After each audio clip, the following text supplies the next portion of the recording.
করো তেখেতেও মোক পছন্দ করে, তোমালোকেও পছন্দ করিবা। আর দুনিয়ার মারাম আজান ফকির সাহেব রহমতুল্লাহ আলাইহি যে মেহনত মশক্কত শিৱসাগৰত করে, ফকির সাহেবের আসর আছে।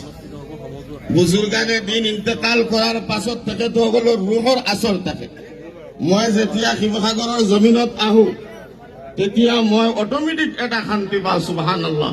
আৰু মই দোয়া কৰিছো, আল্লাহ শিৱসাগৰৰ জমিন আজান ফকির সাহেব রহমতুল্লাহ আলাইহি মিল মোহাম্মদ আজান ফকির সাহেব রহমতুল্লাহ আলাইহি রুহানি তওয়াজ্জুহ এতিয়াও এই জমিনত আছে, যাৰ কাৰণে শিৱসাগৰৰ মাহফিলটো হৈ ডাঙৰীয়া।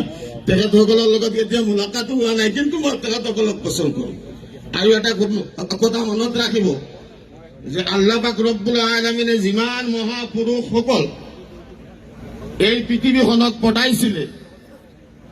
পঠাইছে সবে মানুহৰ সেৱা কৰিছে। সুবহানাল্লাহ।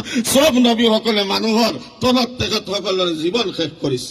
মুআজ্জাজ হাজিৰিনে কেৰাম, এতিয়াও সব আছে যদি আপুনি নেক নিয়তে আপুনি যদি তাৰ মানে আপোনাৰ মহব্বতৰ